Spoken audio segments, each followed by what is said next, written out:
की तरफ आगे बढ़ते हैं। चलिए आज किसका टाइप किया जाए, बताएं। आ- आकांक्षा आप शुरू करें आज। Yes, sir. Yes. Hello. Yes, sir. मुझे आ रही है आपकी आवाज and I'm there. Can you hear me, sir? हाँ हाँ, आवाज आ रही है।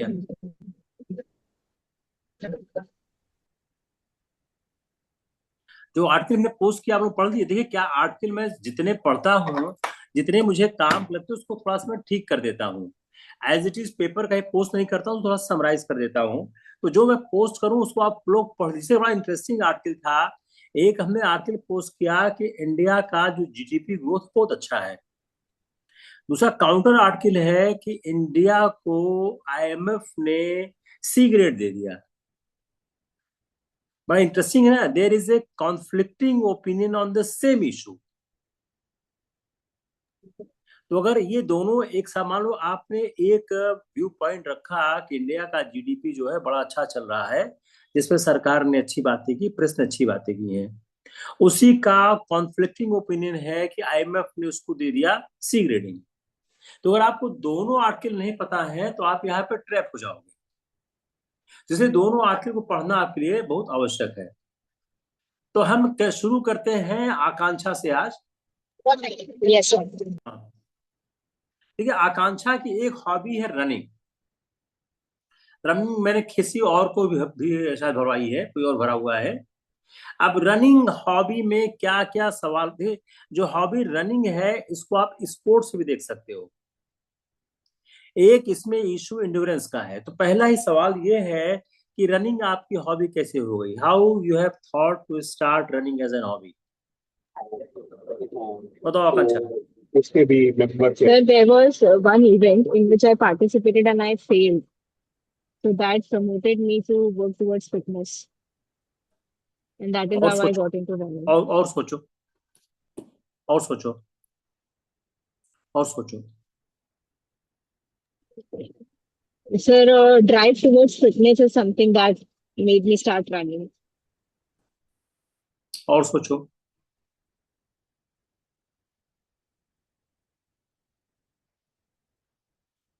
और सोचो उसको।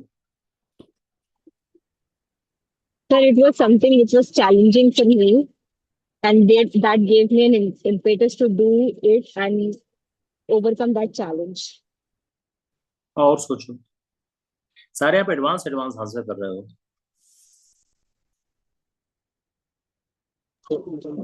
The running gave me a space for myself to contemplate on various things, at the same time अगर maintain my इसको own fitness. अगर इसको फिटनेस से स्टार्ट करो तो कैसा रहेगा। Correct, sir. Being a girl, जो क्या है ना, एक बॉय और एक गर्ल के आंसर में हल्का सा फर्क होता है। हम नहीं कह रहे हैं यही जो मैं कर रहा हूँ ये आंसर है। आप ये कहना चाह रहे हो मैंने रनिंग हॉबी शुरू की बिकॉज मैंने किसी रनिंग इवेंट में पार्टिसिपेट किया। यही आंसर आदित्य आपका भी है, रनिंग। Yes sir. हाँ, तो मान लो यही आंसर आदित्य भी कहते हैं। तो आप अगर इसको फिटनेस से इंप्रूव आप ऐड करो कि फिटनेस से हमने स्टार्ट किया, उसके बाद ही हमको इंजॉयमेंट आने लगा। एक आंसर हो सकता है। एक आंसर आप दे रहे हो कि I was started running because I participated in an event, thereafter I have thought कि it is a good hobby for me. तो ये दो एक मुद्दे हैं। There is two view point how to start running. Now the second part, how your running as a hobby, how the running has been developed as a hobby, ये बताओ। Sir, with running, as I started running, I started meeting a lot of people who really added value to my life. And that is how it turned from just being a activity to being something that I really enjoy, because that gives me a lot of points. I'm a better person than I was 1 year back. देखिए hobby बहुत सा common सा concept है। आप छहों में पांचों में से हॉबी चाहे आपकी जो हो, वो ग्रेजुअल डेवलप होती है, एकाएक नहीं होती है। Therefore, whenever you advocate that one hobby is being developed with you, you try to make answer it has been developed gradually. अगर आप किसी हॉबी को जैसे बैडमिंटन किसी की है ना, किसकी तो बैडमिंटन शायद विनय की है ना, ये किसकी है तो बैडमिंटन नहीं किसी की। तो मान लो जो भी हॉबी है उस हॉबी को आप ग्रेजुअली बोलो, ग्रेजुअली हमारी स्टार्ट हुई। तो आप देखिए आंसर क्या हो सकता है कि हमने फिटनेस के लिए सोचना शुरू किया, फिर मुझे अच्छा लगने लगा, फिर मैं शॉर्ट डिस्टेंस रन में भाग भाग लेने लगा या लेने लगी, धीरे धीरे मुझे इंटरेस्ट आ गया, फिर आ गया हमको कबर मजा आने लगा। तो आकांक्षा का एडवांटेज क्या है, she has participated so many marathon running. आपने शायद फुल भी किया हुआ है ना आकांक्षा? Yes, sir. हाँ Hyderabad. तो हाँ, तो आकांक्षा के साथ एक एडवांटेज क्या है कि उन्होंने शॉर्ट डिस्टेंस किया, फिर हाफ मैराथन किया, फिर फुल मैराथन किया। कोई आदमी फुल मैराथन किया हुआ है तो बहुत ही सीरियस रनर माना जाता है, आसान नहीं है 42 किलोमीटर रन करना। आदित्य के साथ क्या, आदित्य उन्होंने कोई पार्टिसिपेट नहीं किया किसी इवेंट में, किसी इस तरह के रजिस्टर्ड इवेंट में। तो आदित्य का आंसर हो सकता है मैंने स्टार्ट ऐसे किया हो गया। आदित्य का आंसर ये भी हो सकता है कि हमारे पापा इनकम टैक्स डिपार्टमेंट में थे, डिपार्टमेंट ने एक रनिंग इवेंट ऑर्गेनाइज किया, बहुत से बच्चे भाग ले रहे थे, मैं भी भाग लेने चला गया। अब मैं भागा, मुझे अच्छा लगा, धीरे धीरे हमने स्टार्ट किया। तो आकांक्षा में और आदित्य के आंसर में ये फर्क लाया जा सकता है। आकांक्षा हैज सेड दैट कि I had participated an event then interest have been developed. Aditya के पास आंसर का एक स्ट्रेंथ क्या है कि my father is income tax department, Gorakhpur is small place where a running event has been organized with the income tax department. I have participated there. Then my interest has been started. आकांक्षा के पास दोनों choice है, she may go via fitness also और via the same thing कि मुझे कोई event मिला, लेकिन शायद आकांक्षा के लिए फिटनेस ज्यादा अच्छा लगेगा। सोचना दोनों में, ठीक है ना। आपकी हॉबी क्या है निखिल? Sir playing cricket. चलिए, अब प्लेइंग क्रिकेट, आपको देख प्लेइंग क्रिकेट क्या है ना, हिंदुस्तान में सबकी हॉबी होती है। जिस तरह से स्पोर्ट्स को हिंदुस्तान में प्रमोट किया गया है या हमारे सब कॉन्शियस माइंड में सब होती है। तो इसके लिए ये कहना कि क्रिकेट कैसे स्टार्ट हुआ, बड़ा ऑब्वियस आंसर है, हमारे मोहल्ले में सब खेलते थे, वही खेलने लग गया। फिर क्रिकेट में आप क्या करते हो? सर बैटिंग करते हैं और विकेट कीपिंग। किस लेवल तक आपने खेला हुआ है? कॉलेज तक ही खेला हुआ सर, उसके ऊपर नहीं देखा। अब जैसे विकेट कीपिंग और बैट्समैन जो है, इस पे आप सवाल तैयार करना होगा। It's okay very sir. Interesting combination, hmm. बहुत यस इंटरेस्टिंग सर। कॉम्बिनेशन है। इसको इस पे बड़े स्पेसिफिक सवाल तैयार करने होंगे, क्योंकि इंटरव्यू बोर्ड में क्रिकेट सबको आता है। यस तो सर। आप पे एक सवाल बन रहा है कि आप किस तरह के सवाल तैयार करो। तो आप क्रिकेट में बैट्समैन और विकेट कीपर के कॉम्बिनेशन पे, जो कि इंडिया में हाँ। अगर देखा जाए तो फारूक इंजीनियर के पहले के बारे में जानकारी शायद ही किसी को हो। The first wicket keeper who came into the prominence was Farooq engineer. Yes sir. फिर किरमानी ने बहुत नाम कमाया, लेकिन जो इरा आया जिसमें धोनी आते हैं, उस इरा में वर्ल्ड के हर देश के पास बड़े अच्छे अच्छे बैट्समैन क्रिकेटर थे। तो आप इसको दो तीन चीज तैयार करो, एक तो आपकी हॉबी कैसी हुई, आप करते क्या हो, आपका अचीवमेंट क्या है, और विकेट कीपर और बैट्समैन के कॉम्बिनेशन पे क्या क्या क्वेश्चंस बन सकते हैं, आप भी बनाइए, इस पर हम भी प्रयास करते हैं। विनय आप आइए, आप बताओ विनय आपकी हॉबी क्या है? आवाज नहीं आ रही आपकी विनय, आवाज नहीं आ रही आपकी, साउंड देखो अपना sound. Am I audible now, sir? हाँ हाँ, यस आ रही आ रही। Sir, my hobby is road cycling and watching science fiction movies. चलो रोड साइकिलिंग करते हैं। रोड साइकिलिंग क्या होती है? Sir, it's cycling in the streets, in on the roads, paved roads mainly. और कुछ सोचो।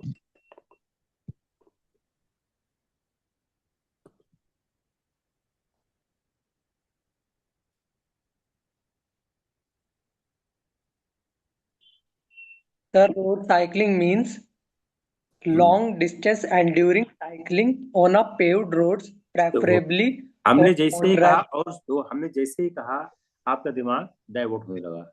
आपने एकदम ठीक बोला था, road cycling is paved road cycling, उसमें light weight Yes, sir. Cycling का इस्तेमाल होता है। Yes, sir. साइकिलिंग जो लोग करते हैं वो वही साइकिल इस्तेमाल नहीं करते जो हम लोग स्कूलों में लेके जाया करते थे। साइकिलिंग जो है अलग टाइप की होती है। तो आपने साइकिलिंग क्यों शुरू की?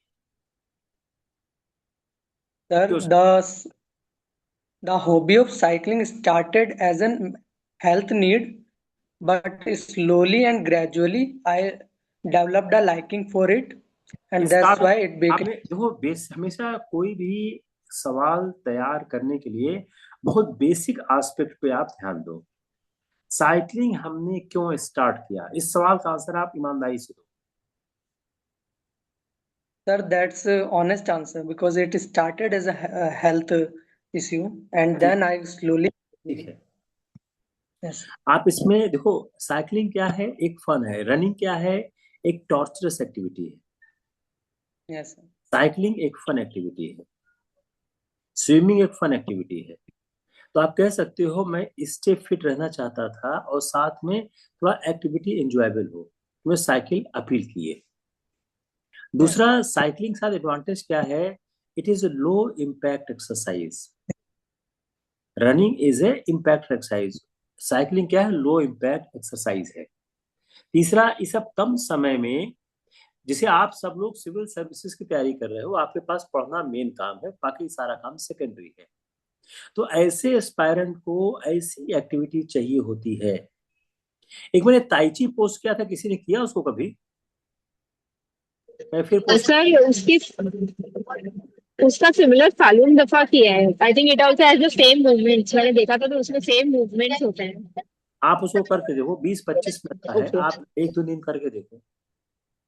आप उसको कैसा करो, आप लोग करो 22-25 मिनट की एक्सरसाइज है, आप करके हमको बताओ कि कैसा लग रहा है।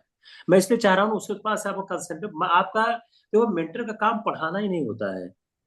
थोड़ा आपका माइंड भी डाइवर्ट हो, आपकी थोड़ा फिटनेस भी हो, थोड़ा से आप रिलैक्स भी हो। तो आप लोग करके देखो, कल आप लोग सब लोग करो, बाईस ओके पच्चीस सर। मिनट में उसको उसको फिर पोस्ट कर दूंगा। वो क्या है, इतनी ज्यादा इंजॉयबल है कि आप लोग बार बार करना चाहोगे। तो आते हैं अपने बुद्धे पे कि ये लो इम्पैक्ट है, स्टेमिना को इम्प्रूव करता है, और सारी एक्सरसाइजेस क्या है, एक सेंस ऑफ फ्रीडम देती हैं। अगर आप ध्यान दो, स्पोर्ट्स क्या है, एक सेंस ऑफ फ्रीडम देता है, इसको ध्यान से सोचना आप लोग।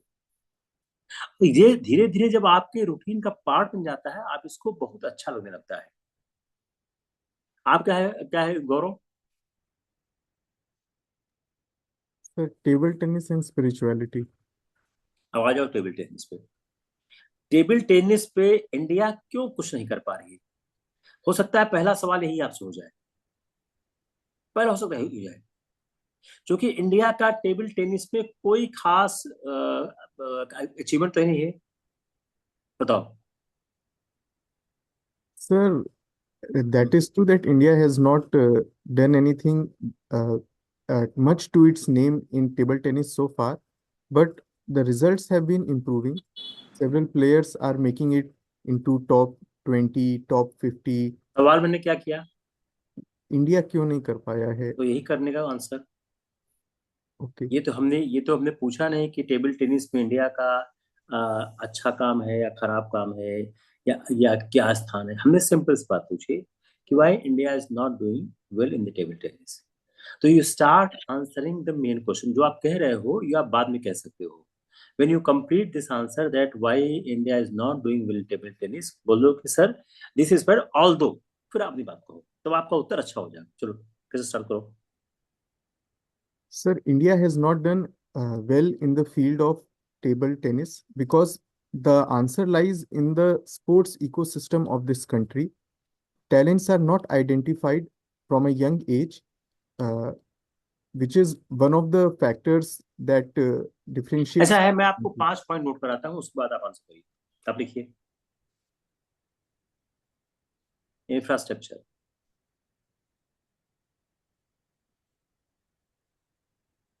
ये सारे स्पोर्ट्स के लिए चाहे जो हो आपका, high performance coaching, scientific training, less international tournament in the country, sports culture, equipment and technology.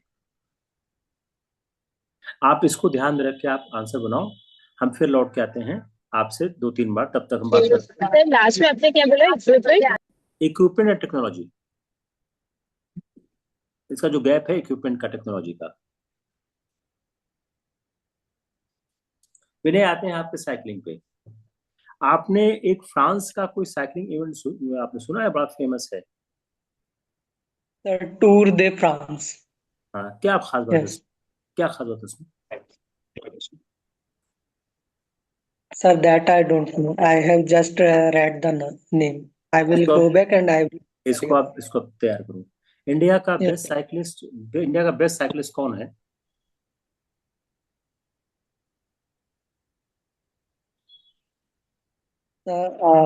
I'm sorry, I read it yesterday, but I forgot his name. अगर That too I will read. सवाल नहीं आता वो तो sorry sir, I don't know, या नहीं याद है. Yes. बेस्ट साइकिलिस्ट कौन है? देखिए, बेस्ट साइकिलिस्ट के बारे में कई तरह के हैं, कई नाम है, उसको आप लिख लो, उसको लोग तैयार करेंगे. हाँ, आओ. आकांक्षा, यस सर. आप बताओ, इंडिया में हम एथलीट्स अच्छा क्यों नहीं कर पा रहे हैं? कुछ एथलीट्स हमारा क्यों? सर हमारी इंडिया की लॉन्ग डिस्टेंस रनिंग में कोई अचीवमेंट क्यों नहीं? we have a very late start to running because the culture is not developed at school level, and the more focus is on traditional sports like cricket and hockey. Secondly, sir, we do not have a sports culture in respect of running. There are barely schools which have track and field as an option for the students. And thirdly, sir, we also lack infrastructure and proper support, nutritional guidance, and the guidance as to the opportunities that are available to make a career in running. एक बड़ा interesting आप और add कर सकते हो, India का climate. Suppose आप दिल्ली में आप रनिंग की ट्रेनिंग कर रहे हो, आपकी लंग कैपेसिटी कमजोर पड़ जाएगी. आपकी जो लंग्स हैं वो परफेक्टली काम नहीं कर पाते हैं, क्योंकि इंडिया के एक मेजर पार्ट में इन्वायरमेंट का इशू है. जो आपने बताया वो ठीक है, कि दूसरा हमारे यहाँ एल्टीट्यूड ट्रेनिंग का इशू है. केन्या और इथियोपिया में एक रीजन क्या है, वहाँ एल्टीट्यूड ट्रेनिंग बहुत ज्यादा होती है, यहाँ पे एल्टीट्यूड ट्रेनिंग का एडवांटेज नहीं है. जो इलीट लेवल कोचिंग का जो गैप है वो टेबल टेनिस में भी आएगा, रनिंग में भी आएगा और क्रिकेट में भी आएगा. क्रिकेट इंप्रूव क्यों कर गया है? क्योंकि क्रिकेट ओवर द टाइम में बड़ा इम्फेसिस हुआ है. तीसरा, जो इकोसिस्टम है कंपटीशन का लेवल है, हमारे सारे इंस्टीट्यूशन में कमजोर है. वो फाइनेंशियल सपोर्ट और करियर अपॉर्चुनिटीज. मैं रन करता हूँ जिन बच्चों के साथ, यंग बच्चे हैं, वो सारे के सारे बच्चे महाराष्ट्र में नौकरी चाहते हैं, लेकिन उनके पास वो प्रोफेशनल ट्रेनिंग नहीं, वो इम्प्रूवमेंट नहीं आ रहा है. दूसरा, जो तुमने बोला कि हम लोग लेट स्टार्ट कर रहे, बात ठीक है, हमको as early as possible talent hunt करना होगा. दूसरा, हम लोग ग्रास रूट में जाके बहुत ज्यादा टैलेंट हंट नहीं करते हैं. हमने करने की कोशिश कर रहे हैं, लेकिन बहुत नहीं करते हैं. उसको भी करने की आवश्यकता है. साइंटिफिक ट्रेनिंग जो है सारे स्पोर्ट्स में लागू होता है, जो आपके स्पोर्ट्स इंटरेस्ट है, क्योंकि साइंटिफिक ट्रेनिंग की बहुत आवश्यकता है, होती नहीं है. जैसे VO2 मैक्स है, VO2 मैक्स बढ़ाने के लिए एक सिस्टम है, ऐसे नहीं बढ़ता है वो. जो आज का मॉडर्न इंड्योरेंस गेम है, मॉडर्न इंड्योरेंस गेम में सारे स्पोर्ट्स साइंटिस्ट बात करें, VO2 मैक्स टेस्टिंग होनी चाहिए. फुटबॉल में हो, क्रिकेट में हो, रनिंग में, सब में आवश्यक है. लैक्टेट थ्रेशोल्ड की एनालिसिस होनी चाहिए. न्यूट्रिशन स्पेसिफिक होना चाहिए. रिकवरी के प्रोटोकॉल्स हैं. रेस्ट होना चाहिए. ये हमारे पास नहीं है. ये 4-5 रीजन है जिस कारण हमारे यहाँ बहुत अच्छे स्पोर्ट्स कल्चर डेवलप नहीं हुआ, तो हम अच्छा काम नहीं कर पाते. हाँ, और हो गया आपका? Yes sir. हाँ, चलो आओ.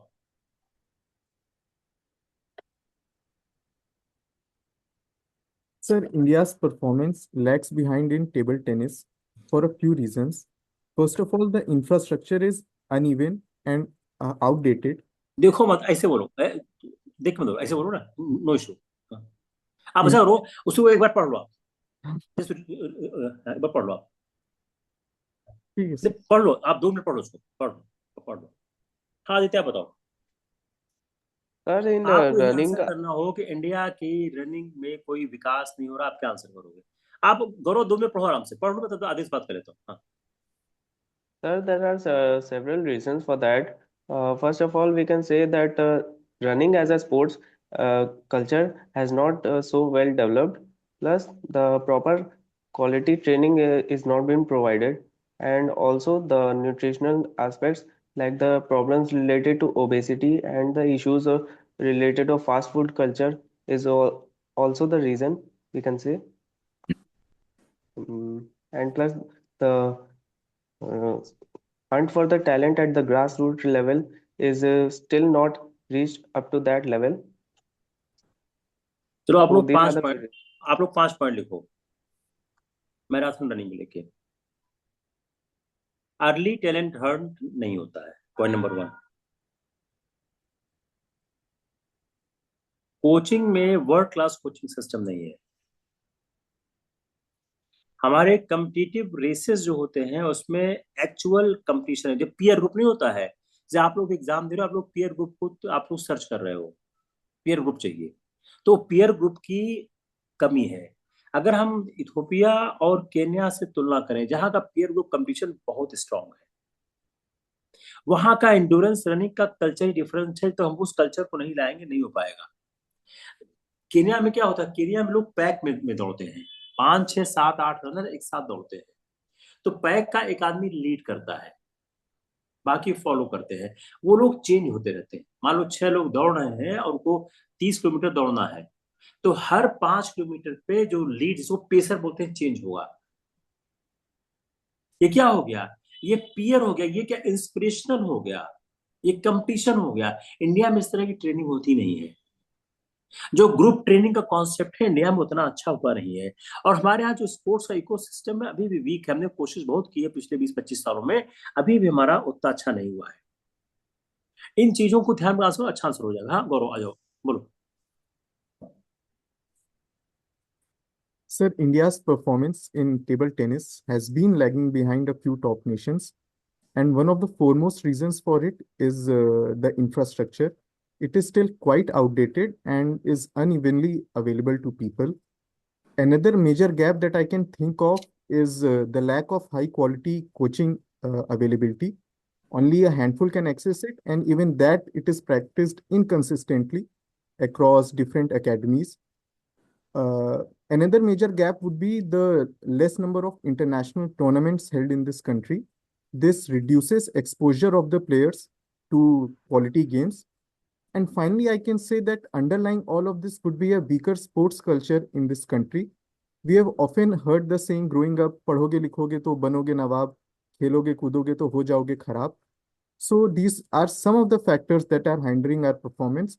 But in the recent times, India has been pitching up in the rankings. So it is a good direction we are taking, sir. बहुत अच्छा, बहुत अच्छा, मच बेटर, मच बेटर। अब हम लोग करते हैं, देखो, एक हम करते हैं, एक बहुत चल रहा है संविधान की नैतिकता पे। 76 ईयर हो गया, 76 ईयर।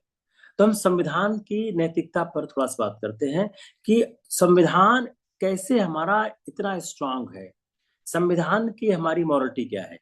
तो what is a constitutional morality? What is constitutional morality? मैंने इसको आज आपको लिख भी दिया था, उसी से हम लोग बात शुरू करते हैं। What is constitution?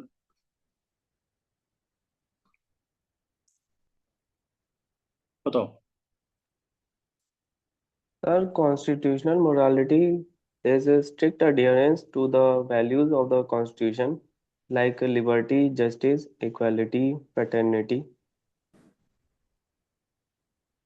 और कुछ? Hmm. और कुछ? Constitutional morality is the underlying spirit of the Constitution, which illustrates the values that our Constitution.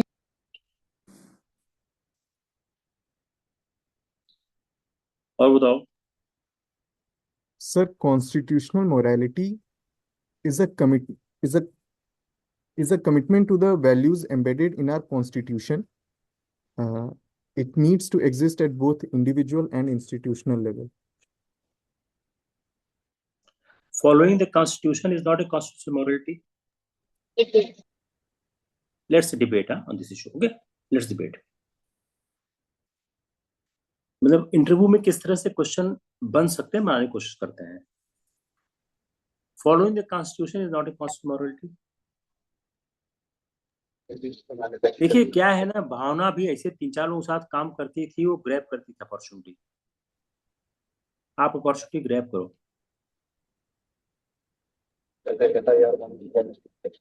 Sir, it is a constitutional modality, but there are some more aspects related to it. Like constitutional modality is also following following ideas like not misuse or misusing the power, maintaining separation of power.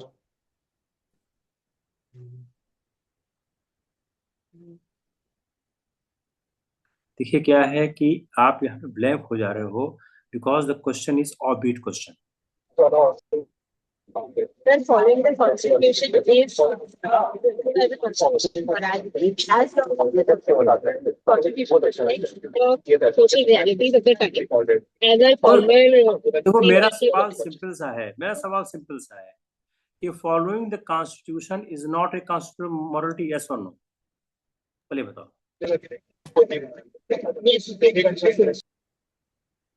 Sir, it is.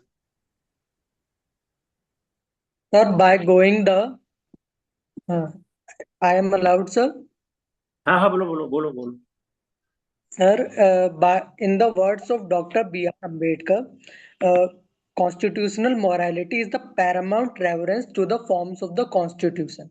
It does not entail following the letters of the Constitution, but also the spirit behind the Constitution as well. और कोई try करो. बहुत अच्छा सवाल है. I will answer it. Sir, while following constitution is mandatory part of constitutional morality, but if it is only being followed in words and not in spirit, then it is against constitutional morality. Following the constitution is not the constitutional morality. Following the spirit of the constitution is the constitutional morality. Now you have planted a question in your interview board. What is spirit of the what is the spirit of the constitution? Please हम लोग start कहाँ से? What is a constitutional morality? I have tried to tempt you by saying that following a constitution is a constitutional morality.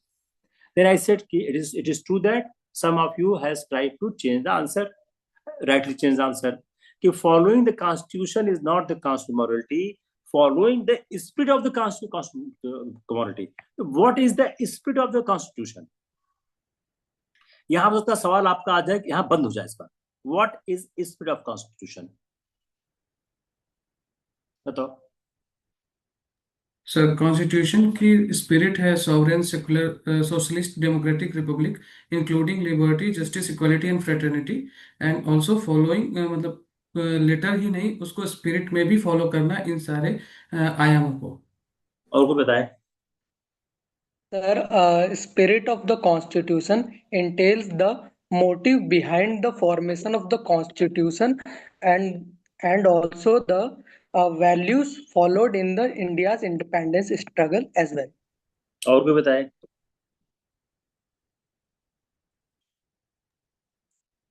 In the preamble, the spirit of the Constitution has been elaborated. यहीं से आप interview को समझा दोगे इस लड़के के पास बहुत अच्छा कॉन्सेप्ट है. Then you start reading for preamble. आप लोग सब रीड कर रहे थे, उस बात उस तरह कर रहे थे. But if you start your answer by this line, in the preamble of the Constitution, spirit and philosophy of the Constitution has been duly defined. Following the principles laid down in the Constitution is the spirit of the Constitution, and it takes us towards the constitutional morality. Most of the provision is in the Constitution is taking its seeds from the preamble itself. various provisions elaborated in the preamble has been clearली outlined in the constitution various provisions. अब फिर आप जो बोल रहे हो liberty, equality, dignity of individual, equality before law, protection for minorities, जितने concept आपको याद आते जाएंगे, सब तो याद आते नहीं है। और मेरे ख्याल से इंटरव्यू बोर्ड आपको इसमें बीच में रोक देगा, तो समझ जाएगा कि हमें जानना चाहता था, इसको आइडिया है। एक कॉन्स्टिट्यूशन रिटन है, वो मॉरलिटी नहीं है। Spirit morality, what does it mean? आप कहना क्या चाह रहे हो? Sir there is a constitution written, what is the difference between written constitution and the constitution in spirit? सारे अच्छे सवाल, सारे सवाल आ सकते हैं। Well, the constitution is written, but its actual implementation depends on the following and adhering to the principles of the constitution, which we have to practice and develop through time. मैं सारे सवाल तैयार करके आता हूँ, पता नहीं आप लोग क्या मत करते हो। मेरे को 3-4 घंटे आप लोग क्लास लगता है, मैं समझता हूँ, फ्रेम करता हूँ, तो आप लोग मेरी हार्डवर्क को रिस्पेक्ट करो, आप लोग पढ़ के आओ। Sir, हाँ, तो हम सिर्फ एक चीज जानना चाह रहे हैं कि constitution in text, what is said कि the written constitution in text is not a constitution morality, it is something different. Then what is the difference between constitution in text and the constitution in spirit? sir, the difference can be easily demonstrated with the help of an example here. Yeah. Suppose a public office is on the first floor of a building. While it does not discriminate anyone from approaching the office, however, it lacks a ramp for its access. So now, despite not promoting any discrimination, it implicitly is difficult for the disabled people to access it. So while in letter the spirit is being followed, but in spirit there is a lack. So that needs to be addressed to be constitutionally moral. ठीक, और को बताएं।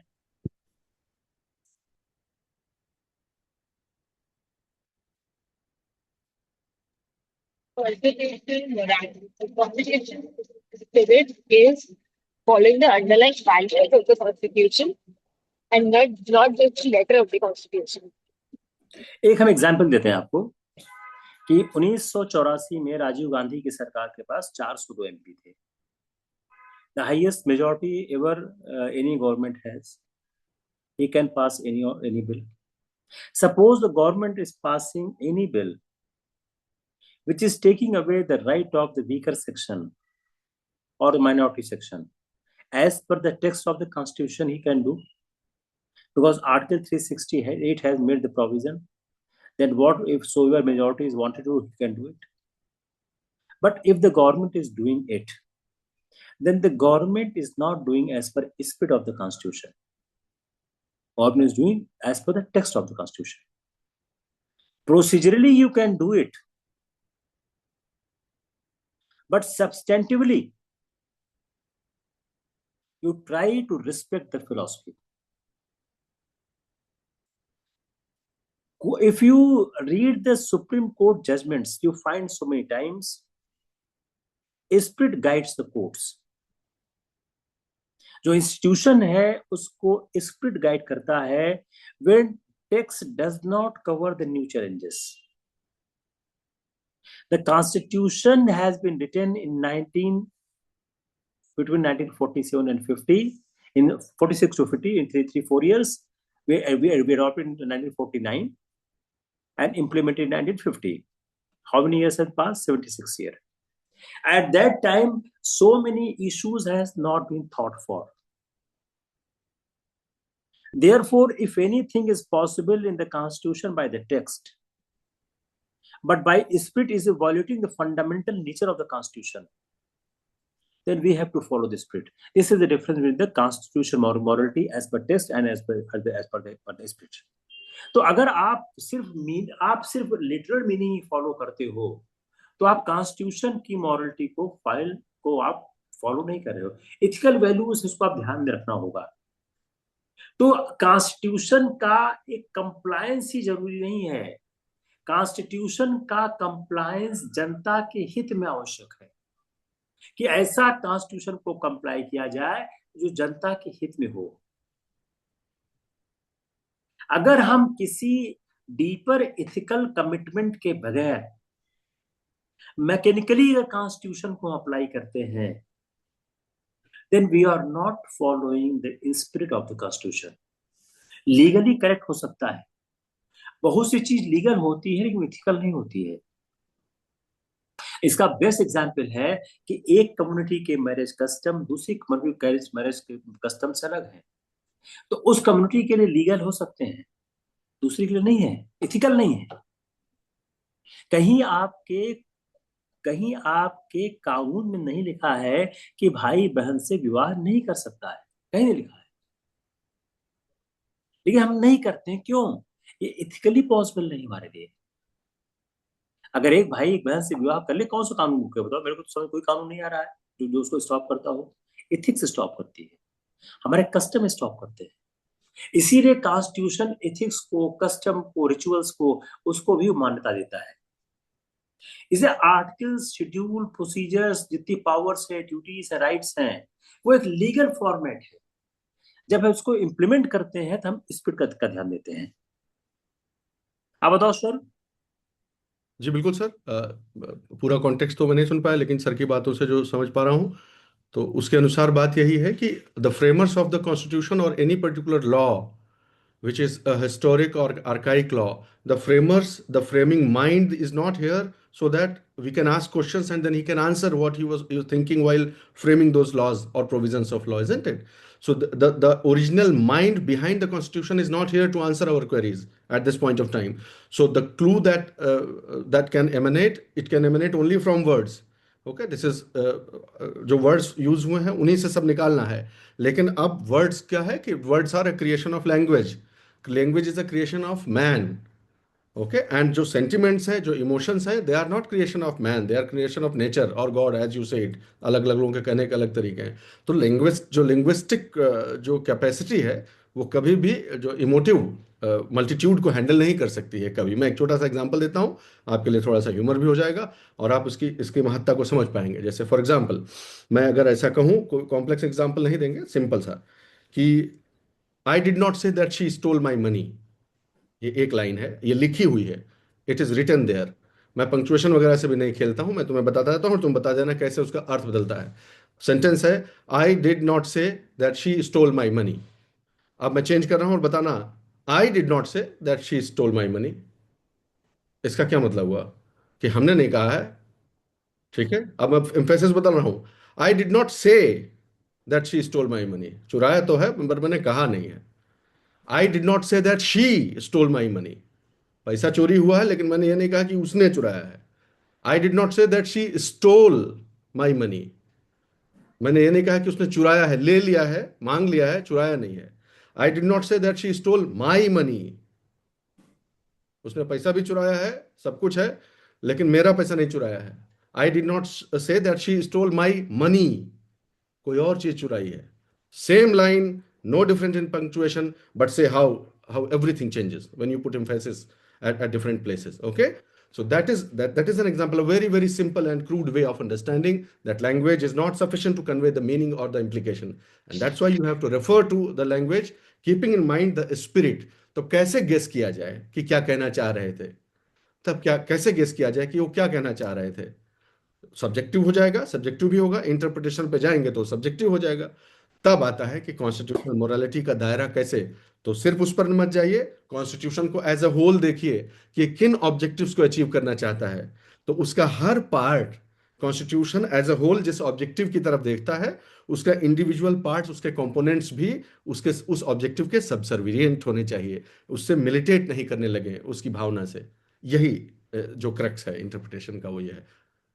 एक सवाल ये भी हो सकता है कि ये आप जो हमको समझाने की कोशिश कर रहे हैं कि आप कॉन्स्टिट्यूशन को आप टेक्स्ट में नहीं देखिए, उसको आप इससे फर्क क्या पड़ेगा। तो आप सो सीधा आ जाइए इंडियन डेमोक्रेसी पे कि डेमोक्रेसी खत्म हो जाएगी। If we follow the constitution via text without understanding the spirit, without understanding the need of the society, constitution has been made for a need of the society, then there is danger of the Indian democracy, because India has a diverse culture. Geographically we are uneven, our culture is not the same, we have the multiple diversity, and we cannot make a law for all. We need the law for all person in segmented framework. हमको new social norms को, new rules को adapt करना ही पड़ेगा। जो हमारा democratic procedure है, आप देखिए ना पिछले 40 सालों में हमारा डेमोक्रेटिक प्रोसीजर कैसे चेंज हुआ, अभी भी देखो ना आप लगातार कैसे चेंज होता रहा है। इसको मीनिंगफुल करना ही करना है।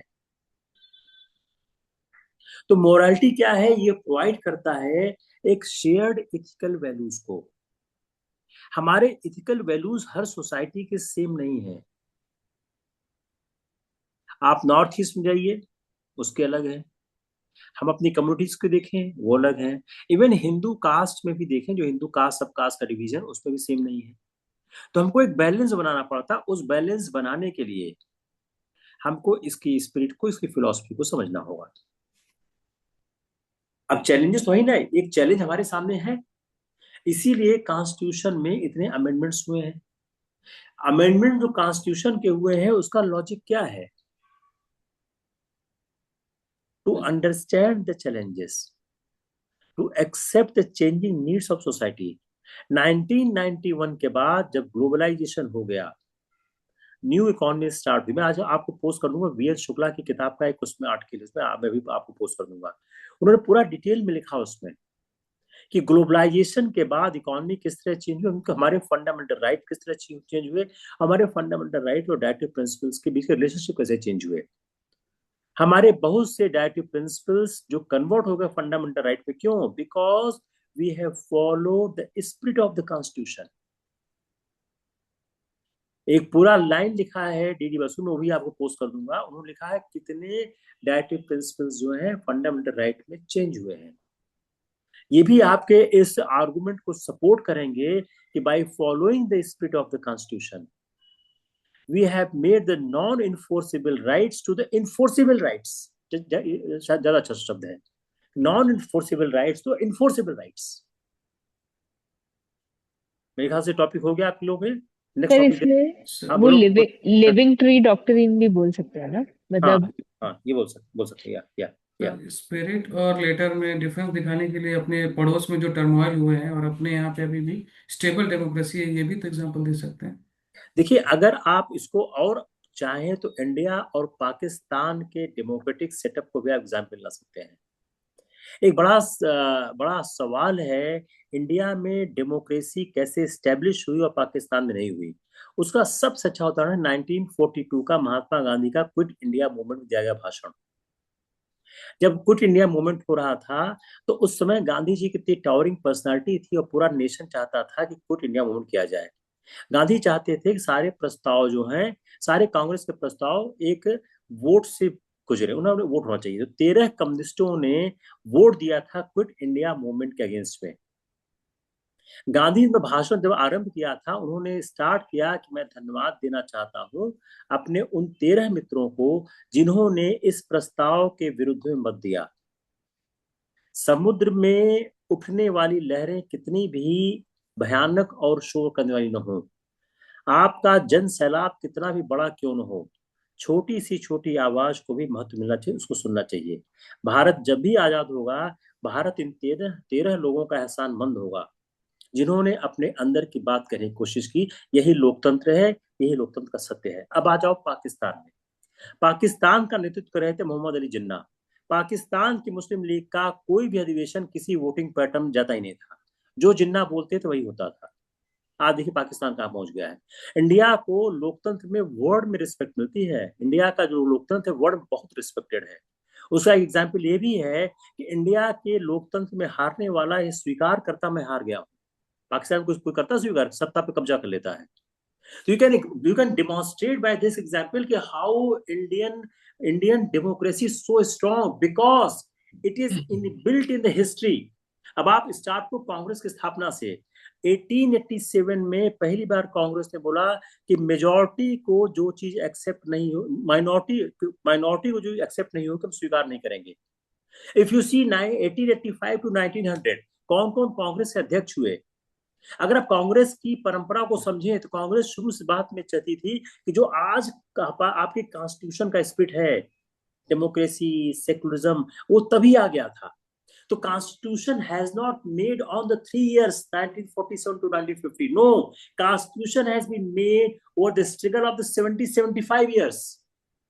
When we have started the freedom struggle, the constitution has started taking the shape. आप 1931 का कराची कांग्रेस देखिए, क्या है जो आज का डायरेक्टिव प्रिंसिपल है, सब वही था. कराची कांग्रेस में सारे के सारे प्रस्ताव हैं जो आपके फंडामेंटल राइट में है और जो आपके डायरेक्टिव प्रिंसिपल्स में है.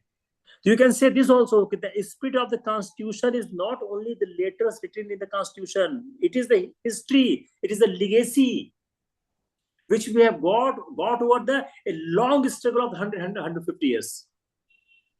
अगर आप ऐसा बोल लेंगे तो काम तो फिनिश हो गया. Super sir, super. और एग्जांपल्स पीछे इसके बियॉन्ड भी एग्जांपल्स ले जा सकते हैं. सर के बात से याद आया कि मॉडर्न इंडिया के एग्जांपल दे ही रहे हैं आप मिडाइवल इंडिया से लेके और एंशिएंट कल्चर्स तक दे सकते हैं. फॉर एग्जांपल यहाँ ये ऐसी कल्चर है, ये ऐसा कल्चर है जिसमें बेटे ने अपने बाप को भी त्याग दिया है सही के लिए. नचिकेता से लेकर प्रहलाद तक कुछ भी देखो तो बेटे ने बाप को छोड़ दिया है कि नहीं, जो सही है वो सही है, हम आपका बात नहीं मानेंगे. Dissent here is celebrated, dissent is not trampled here. Okay. Baiju Bawra और तानसेन के बीच के एक मुकाबले का जो पिक्चर बनी है, नौशाद जी ने म्यूजिक दिया है, उसमें बैजू बावरा नाम ही है उसमें. तो दिखाते हैं कि शर्त ये थी कि तानसेन से जो भी करेगा प्रतियोगिता प्रतिस्पर्धा करेगा, वो हारेगा तो उसको मृत्युदंड मिलेगा. ठीक है, वो मारा जाएगा. ऐसा जो भी है, कथानक ही सही, लेकिन उसमें ऐसा है. मुकाबला होता है बैजू बावरा और तानसेन में, और बैजू बावरा विजयी हो जाता है, जीत जाता है. तो जो अकबर पूछते हैं कि अकबर कहते हैं कि बताओ तुम्हें क्या चाहिए. तो इस मुकाबले का तो नियम यही है कि जो हारा है वो मृत्युदंड प्राप्त करेगा और जो जीता है उसको मुंह मांगा इनाम मिलेगा. तो बैजू बावरा मांगता है कि तानसेन को छोड़ दीजिए, ऐसा कोई सिंगर नहीं है दूसरा. That's the culture we belong, that is the culture that this particular constitution, this document mirrors.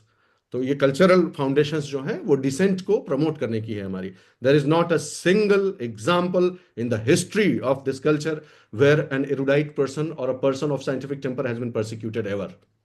और वहां अरस्तु से लेकर सारा देख लो वेस्टर्न, उसमें एक एग्जाम्पल दिखा दो कि जिसमें किसी विद्वान को डिसेंट के लिए मारा गया हो, एक तो मान जाएंगे. As a culture, as a culture. दो लोगों के दुश्मनी में होगा, that is a different thing. As a culture लोगों ने मिलकर प्रोसिक्यूट किया हो, किसी को जहर दिया हो, जलाया हो, एक एग्जाम्पल बता दो.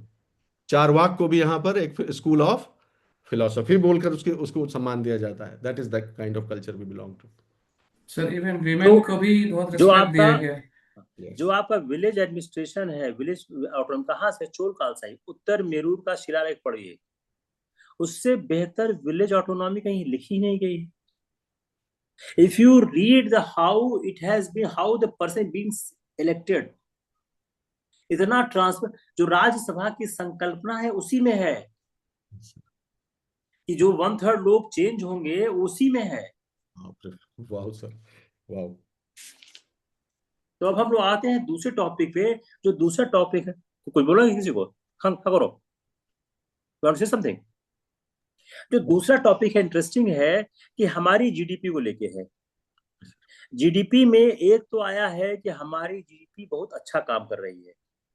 दूसरा मैंने दोनों आर्टिकल आपको पोस्ट किए हैं. दूसरा है कि वर्ल्ड बैंक आईएमएफ है, आईएमएफ ने हमारी जीडीपी को उसने सी ग्रेड दे दिया है. तो पहले हम इस पे आते हैं कि हमारी जो जीडीपी अच्छा कही जा रही है, क्यों कही जा रही है, बताओ. पढ़ा आपने उसको? Sir, we have had देख लें, याद 8.2% of देख real. लें, याद दिलाना. आपका जो डेटा वाला है उसको करेंगे यस सर. डिस्कस. हाँ, अगर हम मिस कर जाए आपको क्या दिलाना, बताओ.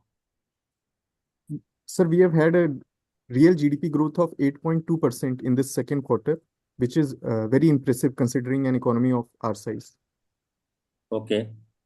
The कुछ समझाओ projection. क्यों है ये, समझाओ ना इसको। But in the backdrop of the geopolitical tensions, the tariff pressures, the oil price fluctuations, uh, and the falling exports, still India has managed to maintain such impressive growth. So that makes this remarkable. जो हम लोग जो article ने कहा, हम वही शुरू करते हैं कि जो उन्होंने एक्सप्लेन किया है कि इंडिया का जो लेटेस्ट जीडीपी ग्रोथ है, यह बड़े स्ट्रांग इकोनॉमिक ग्रोथ को शो करता है। वो क्यों शो करता है, पॉइंटेड आंसर करूंगा, why it is that.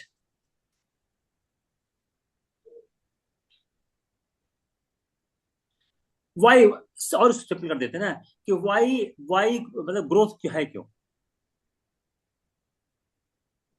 Well, because of investment. One is because of investment, and another is our domestic consumption demand has also showed strength. और ठीक The करो, internal strength है उसको वाई, दर्शाता है. इसको मैं और ठीक करता हूँ। Why India's growth is strong, why India's GDP growth is strong.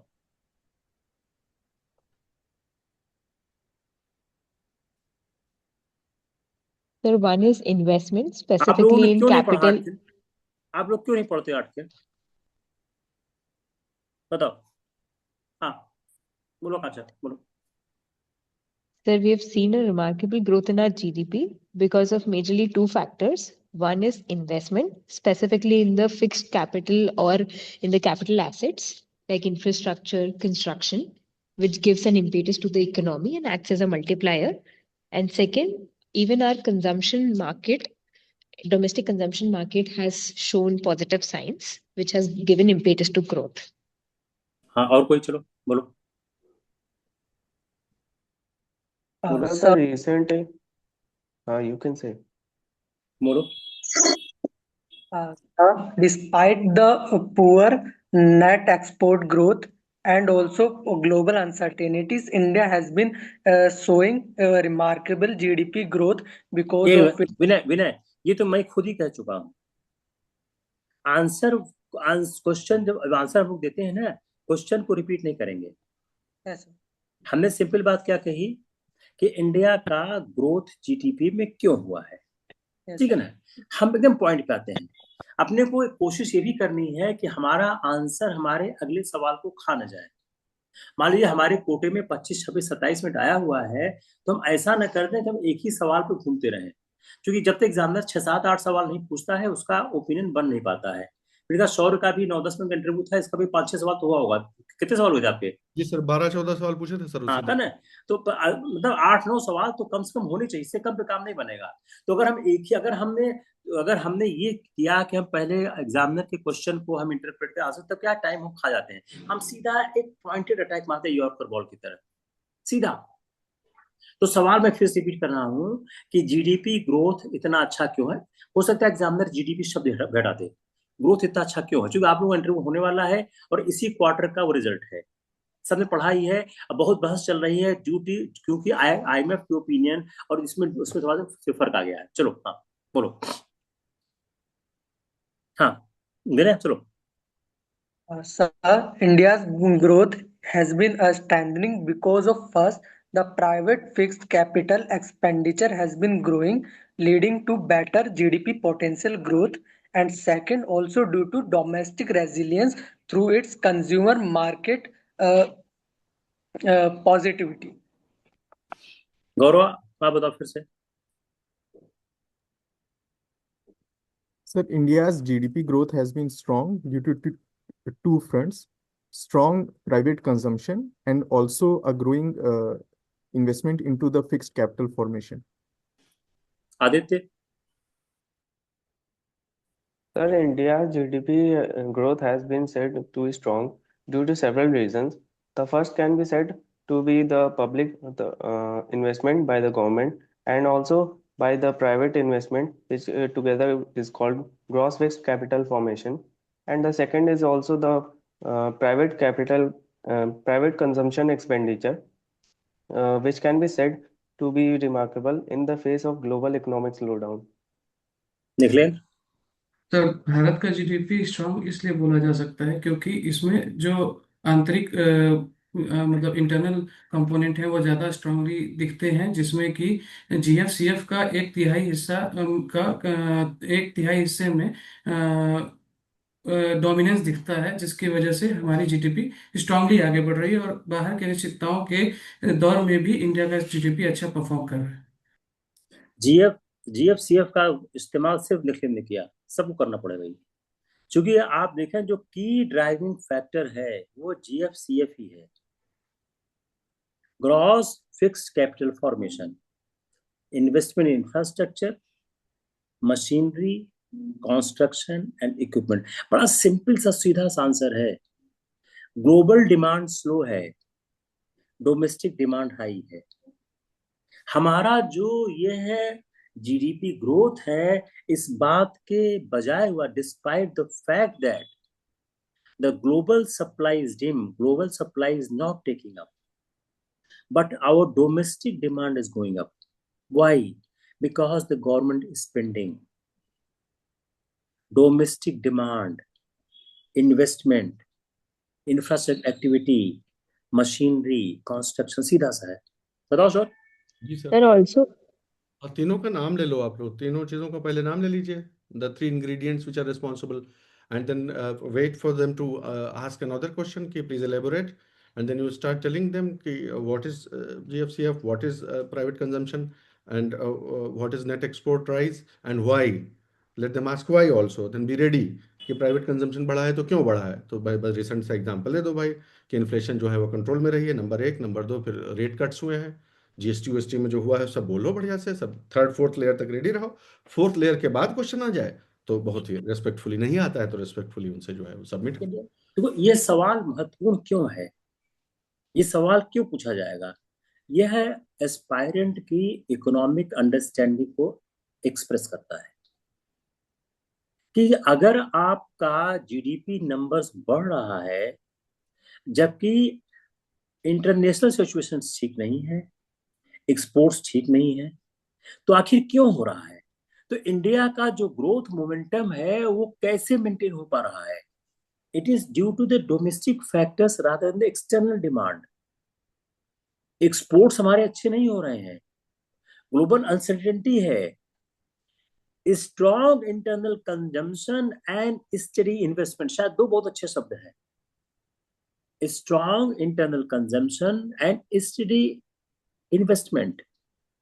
इसने इकोनॉमी को रिजिलियंट किया हुआ है। ये इंडिकेट क्या करता है कि हमारा जो ग्रोथ है इंटरनली एंकर्ड हो रहा है। ये हमारे इकोनॉमी की पावर को दर्शाता है कि हम बाहरी के विश्व में डिपेंडेंट नहीं है। और यही वो जीएफसीएफ का कॉन्सेप्ट आता है जिसमें मेजर हाईलाइट है, जिसमें शार्प इंक्रीज हुआ है, शार्प राइज हुआ है, जिसने कंट्रीब्यूट किया है नियरली 1/3 ऑफ ओवरऑल ग्रोथ। हमारे ग्रोथ के 1/3 को कर रहा है जीएफसीएफ। वही शब्द है जो सौर ने अभी शब्द बोले, हायर इंफ्रास्ट्रक्चर है, मशीनरी है, कंस्ट्रक्शन है। अब हम स्विच करते हैं दूसरे आर्टिकल पे, ठीक है ना। समझ में आ गया, किसी को कोई कंफ्यूजन है? बस दो तीन पॉइंट सर ऐड कर देते हैं, जाते हाँ हैं हाँ फिर कर दो कर लेंगे कि जब जैसे जीएफसीएफ को पकड़ लो, पीएफसी को पकड़ लो और नेट एक्सपोर्ट्स को पकड़ लो, ठीक है। तीन के पीछे दो दो फैक्टर याद रख लो, दो या तीन बोल ले जाओ। जैसे जीएफसीएफ की बात आए तो सर ने बताया कि इंफ्रास्ट्रक्चर में जो है इन्वेस्टमेंट फिर कैपेक्स होता ही रहा है, होता ही रहा है, नंबर एक।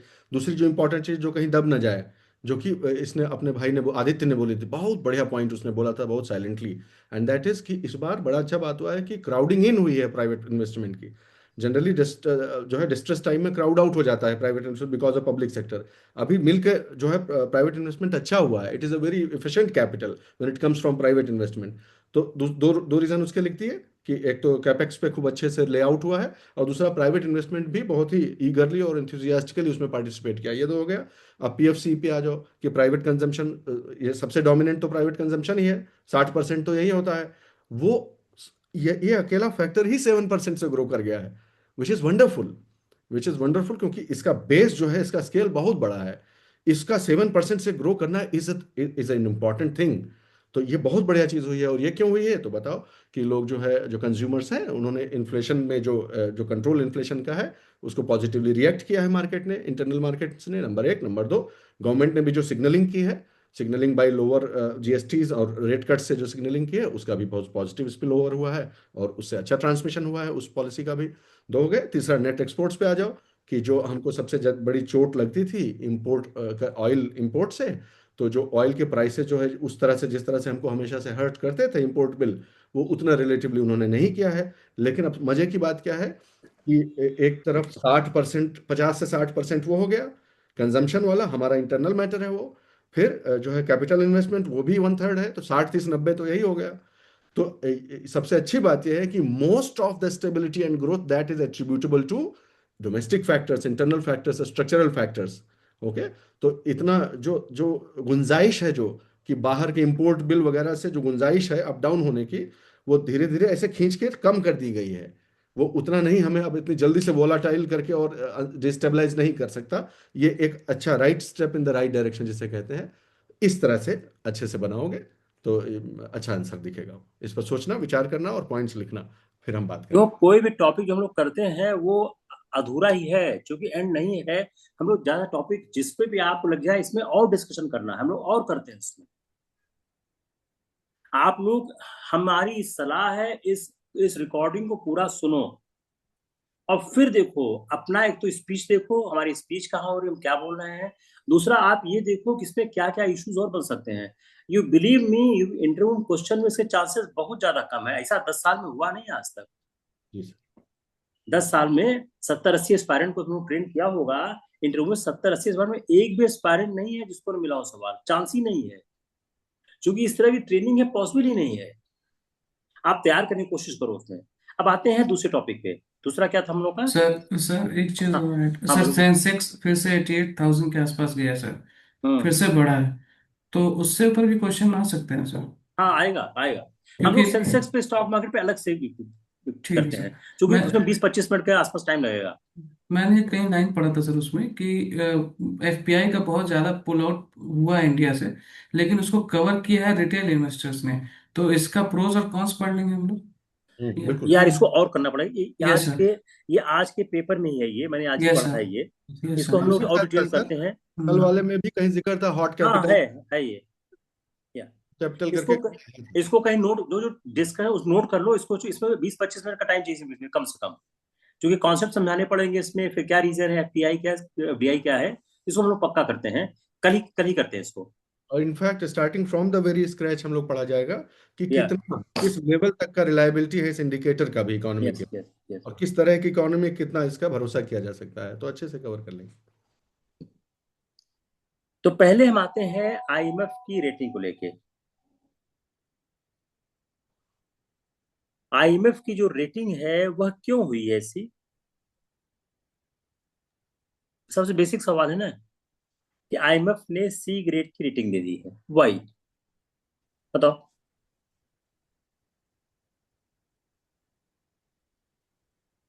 There are broadly two factors because of which, even after a steady growth rate, IMF has given us a rating of C. One, because of the calculation of GDP, we still use 2011-12 as the base year, which does not reflect the current realities of the economy. And that is why IMF has a concern that maybe our measurements does not reflect the true picture. And second is we still use WPI instead of purchasing power index, which has been shifted to by major economies. So for these two major reasons, IMF has given us a rating of C. और कोई बोलो, बोलो।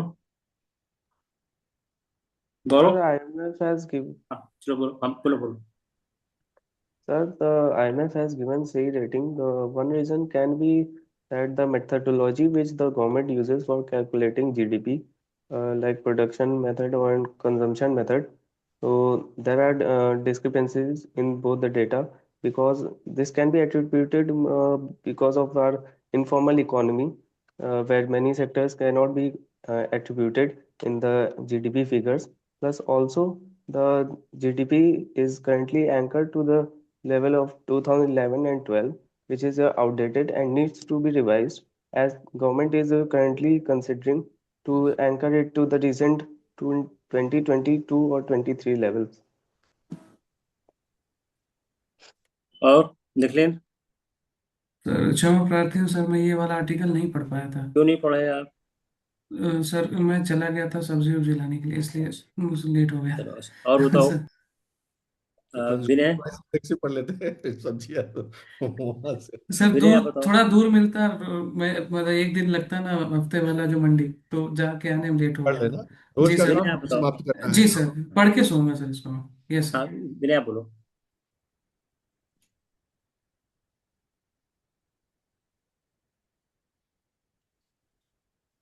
तो 4-5 issue है जो IMF ने हमारी rating कम की है और सी ग्रेडिंग दी है, उसको आप टेक्निकल भी कह सकते हैं। Why technical? कि जो हमारा बेस ईयर है 2011-12, वो कह रहे हैं ये आपका बेस ईयर आउटडेटेड है। तो जो जीडीपी और ये शायद प्रीलिम्स का सवाल भी है ये, कि जो जीडीपी और सीपीआई का जो आपका बेस ईयर है अगर 2011-12 है, तो करंट इकोनॉमिक रियलिटीज को रिफ्लेक्ट नहीं करता है। जैसे जो आपका डिजिटाइजेशन है, Yes. ये 2011-12 के बाद हुआ है। जो आपकी कंजम्पशन पैटर्न है 2011-12 से आज में कोई तुलना ही नहीं है। जो आपके स्ट्रक्चरल चेंजेस शिफ्ट हैं वो चेंज नहीं हुआ है। तो फर्स्ट इशू क्या बोला है कि जो आपका बेस ईयर है वो ठीक नहीं है। दूसरा जो आपका पीपीआई है, प्रोड्यूसर प्राइस इंडेक्स, वो फुल्ली फंक्शनल नहीं है। तीसरा, डिस्क्रिपेंसीज की बात करते हैं बिटवीन प्रोडक्शन एंड एक्सपेंडिचर। जो आप अपने जीडीपी को लेकर जो आप प्रोडक्शन और एक्सपेंडिचर की बात करते हैं, उसमें बोलते हैं इसमें डिस्क्रिपेंसीज हैं। ये रिफ्लेक्ट करता है आपके अंडर कवरेज सिस्टम को। जो आपके इनफॉर्मल सेक्टर्स हैं, उस इनफॉर्मल सेक्टर्स में जो आपका प्रोडक्शन है, जो आपका एक्सपेंडिचर है, वह एक रियल पिक्चर नहीं देता है। और जो आपका रॉ डेटा, जो आपका ग्रेन्युलर डेटा है, वह इनसफिशिएंट है। जो आपके इंस्टीट्यूशनल सेक्टर्स हैं वो ठीक डेटा नहीं देते हैं। आपके जो कैपिटल फॉर्मेशन का डेटा है वो पूरी तरह से ठीक नहीं है। उसको आप एडजस्ट दी। इन्होंने ये बहुत महत्व लगी, ये एक टेक्निकल टर्म्स हैं जिसको लेकर उन्होंने बोला कि आपका ये डेटा रिलायबल नहीं है, इसलिए आपको हम अच्छी रेटिंग नहीं देंगे। एक बात उन्होंने, आकांक्षा ने बोली कि जो जीडीपी जीवीए के बारे में बोला है कि इंडिया का जो नेशनल अकाउंट्स स्टैटिस्टिक्स है, इसको और मेथोलॉजिकल होना चाहिए और इसको बेहतर होना चाहिए। जो इसकी स्ट्रक्चरल वीकनेस है वो कम होनी चाहिए। तो आप ये कह सकते हो कि जो हमारा सी ग्रेडिंग है उसमें टेक्निकल एस्पेक्ट का उन्होंने सहारा बहुत दिया है। अब जो इंडिया का सिस्टम है उस पर उन्होंने अटैक क्या क्या किया है। आईएमएफ ने इस बात को बहुत हाईलाइट किया है कि हमारा कंजम्पशन बास्केट आउटडेटेड है। जो हमारा सीपीआई का बास्केट है, ठीक है, अब आप काम बढ़ गया, व्हाट इज सीपीआई बास्केट। जो सीपीआई बास्केट है वो आपका आउटडेटेड है। और जो आपका डिफ्लेटर यूज कर रहे हो वो आपका ठीक नहीं है। जो आपके इनपुट और आउटपुट के रेशियो है, जब भी आप कोई जब प्रोडक्ट बनाते हो उसमें इनपुट आउटपुट होता है, तो इनपुट आउटपुट रेशियो आपके जो है वह बहुत ज्यादा अपडेटेड नहीं होते हैं। अगर फिर आईएमएफ ने भी नहीं किया है, आईएमएफ ने बोला है कि आपके कौन कौन से सेक्टर हैं जो अंडर रिप्रेजेंटेड है आपके डेटा में। आपके डेटा में सारे के सारे सेक्टर का रिप्रेजेंटेशन नहीं है। Informal sectors and house hold enterprises, micro and small enterprises, इनका एडिक्वेट रिप्रेजेंटेशन नहीं है आपके डेटा में, अंडर रिप्रेजेंटेशन है। अब इसके बाद ये तो हो गया आपका कॉन्सेप्ट। भाई सी ग्रेड से नुकसान क्या होगा?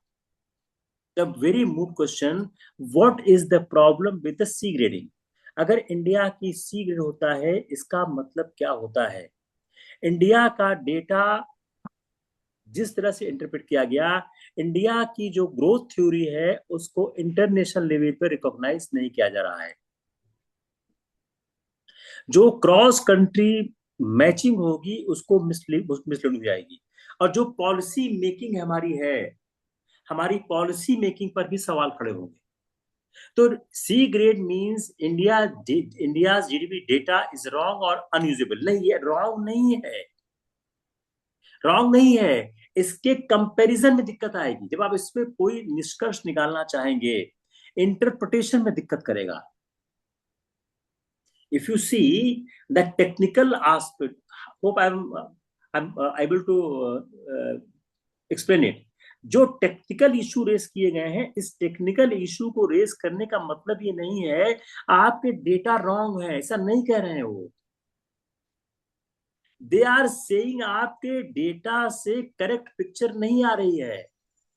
Therefore, when you compare yourself with another country, your reliability and credibility will be in stake.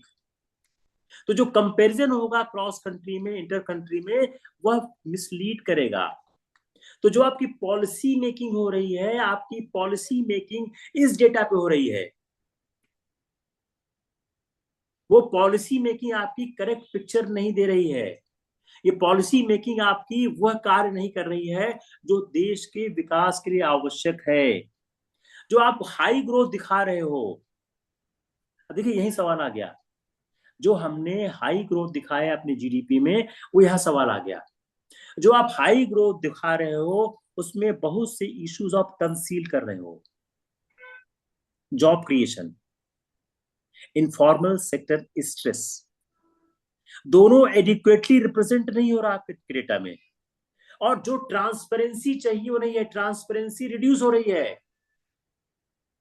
इससे नुकसान क्या होगा? वर्ल्ड में इन्वेस्टर कॉन्फिडेंस लो हो जाएगा। The major disadvantage of the C grading of the IMF is the losing the investor confidence. अगर एक line में सर में जवाब देना हो कि सी ग्रेडिंग का नुकसान क्या हो रहा है, वो हमारी ट्रांसपेरेंसी पे सवाल खड़ा कर रहा है और हमारे इन्वेस्टर कॉन्फिडेंस को लो कर रहा है। क्या शॉट बोलो। तो कोई समराइज करो इसको कि सर ने जो बोला, मतलब क्या निकालोगे, 4 पॉइंट क्या निकालोगे बोलने वाला कि क्या हुआ है? एक जने समराइज करो तब हम उसके पीछे। क्योंकि हमको सौर को इंटरव्यू नहीं देना, इंटरव्यू आपको देना है, तो आप लोग बोलो ना बेटा। Akanksha, let's begin with you. Sure. Sir, recently IMF has downgraded India's rating with respect to GDP growth to to C, and this basically creates a deficit in the investor confidence and creates a parallel narrative which is opposite to the India's narrative of growing GDP numbers. But sir, if we look at it closely, this downgrade in rating is in some sense technical or mechanical in nature, and it is basically due to the data and the measurement tools which are used by India. Like we still use 2011-12 as our base year for GDP calculation, which does not reflect the current economic realities of India. We are still fixated on using WPI when the world has shifted or the developed countries have shifted to PPI as their measurement indices. What this does is this creates a comparison deficit wherein it is difficult to compare India's growth with that of the other countries. The report has also cited the deficit in the reporting of informal sector as well as the household sectors, because of which the true representation of GDP figures is not there. Because of which these are the major reasons because of which the IMF has degraded the rating. Fine, that is fine, that's fine. और अब देखो एक एक करके मैं थोड़ा थोड़ा बोल देता हूँ, आप लोग इन पॉइंट्स को नोट करके, जो मेरी समझ में आ रहा है कि यहाँ पर हम रुक नहीं सकते, we can not stop here, we might be asked some say offensive questions also and some conceptual questions also. For example, I may reciprocate to your answers by asking, is it not a kind of conspiracy against India's growth story, a Western conspiracy? How do you see it? तो फिर उसका जवाब देने के लिए हमको तैयार रहना चाहिए। और उसके फाउंडेशन स्टोन क्या है? What is the foundation stone to defend this position that it is not a conspiracy apparently? Because the measures which have been suggested, they do not by any means imply one-sided suppression of India's real story. It is not that way. They are not accusing India of overstating or over-reporting the data. No, the suggestions made by IMF go either way. In fact, in certain suggestions, if implemented, they can actually help us portray our growth in a better manner also, isn't it? So that is why this is the basis of my understanding. You say this is the basis of my understanding and conclusion that this may not reflect a controversy of any kind. These are suggestions which aim towards a universalization of measurements by different countries, because then comparison becomes easy. In absolute terms, nobody is casting an aspersion on India's methods or measures. These are incremental improvements which must be brought in any country as the dynamics of consumption, the pattern of expenditure, as it changes. For example, you said WPI based. What is wrong in WPI based? Simply because WPI based thinks when the industry becomes service heavy, when it becomes service heavy, it starts moving towards service industry, then WPI loses relevance slowly and gradually. Similarly, when you call the question of consumption, say, so people are not consuming the same items, same basket, which they were consuming in 11 to 12. So these seem to be bona fide suggestions for any economy where these patterns are changing, these paradigms are shifting from goods consumption to service consumption, from mutual dominance, the basket of mutual dominance of different sectors, it is changing. Formalization of economy is progressing. Digitization is happening.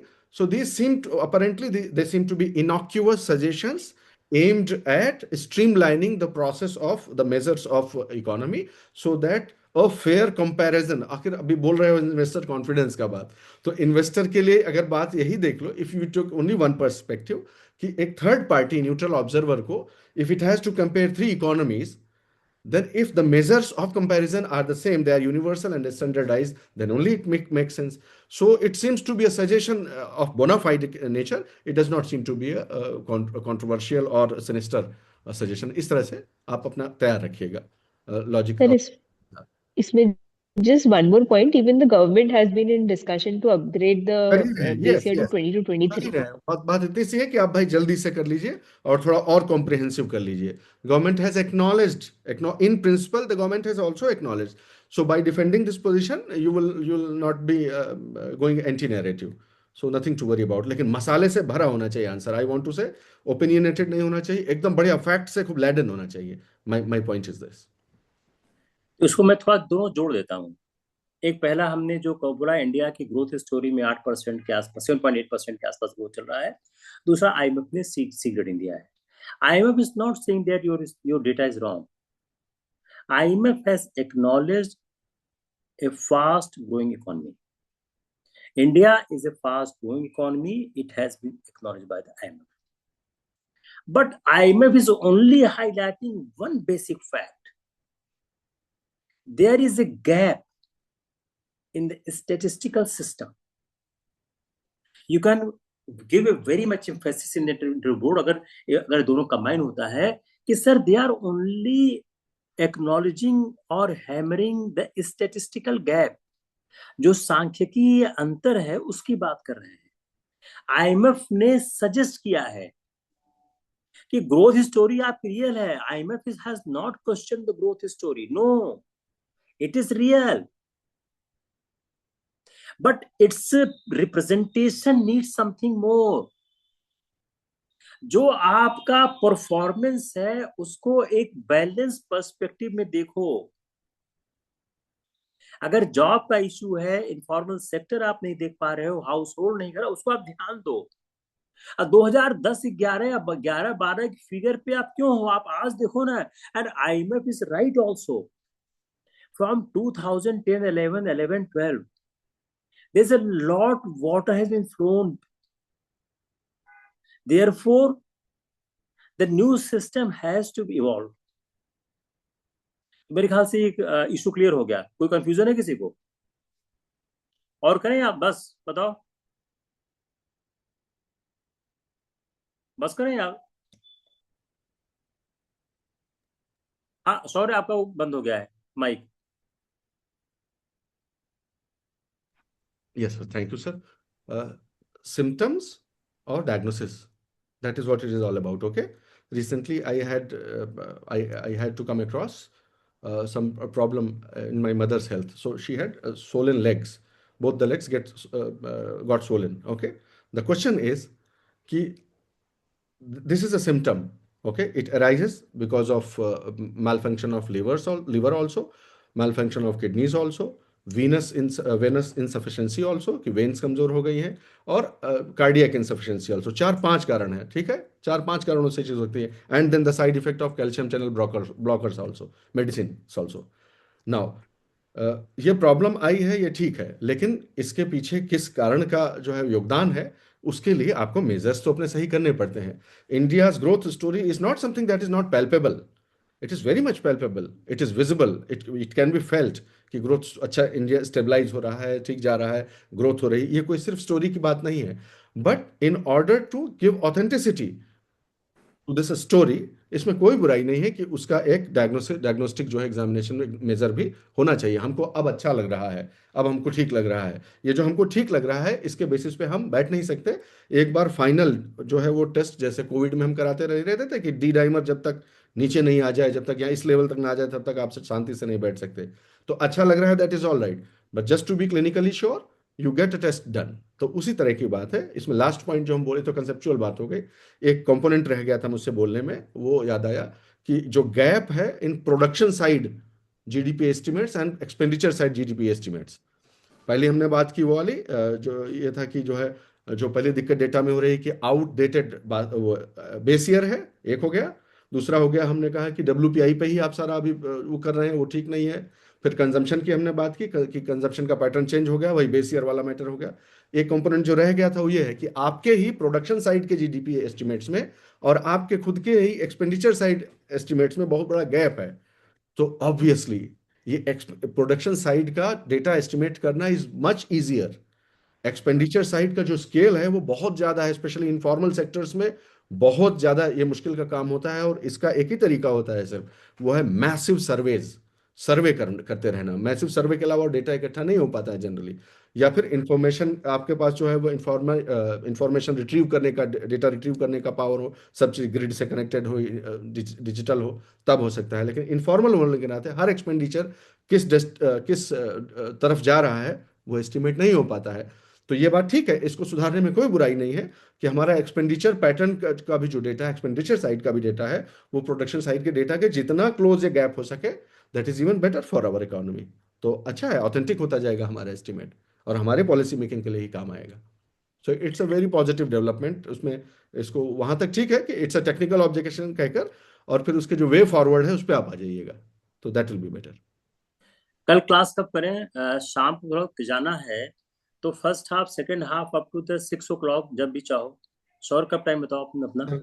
जब आप कहेंगे तो कल तो ऐसा class करें कि 6 बजे तक क्लास क्लोज हो जाए, चाहे हाँ, जो दिन में कोई दिक्कत नहीं है. शाम को 4 बजे ठीक रहेगा शोर?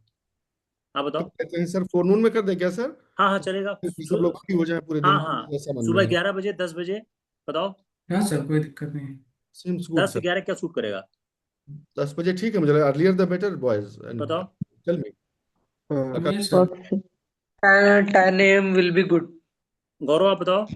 Sir, I might not be able to be attend in the morning because कुछ एक दो पे इमरजेंसी हो गई, तो मुझे 20 मिनट के लिए जाना होगा, लेकिन एक बार जाना होगा. ठीक है, कोई बात नहीं.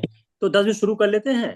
तो आप बीच में जाना होगा तब चले जाना. रिकॉर्डिंग तो अपने पास हाँ. पास रहती ही है, तो आपकी स्पीकिंग करा देंगे पहले ही, ठीक है ना. आपकी स्पीकिंग प्रैक्टिस वाला काम करा देंगे, तो आप बीच में चले जाना फिर, ठीक है ना. तो सर तो ये कल 10 बजे रखते हैं. शशि थरूर वाला कल ही कर लेंगे, डिजिटल वाला.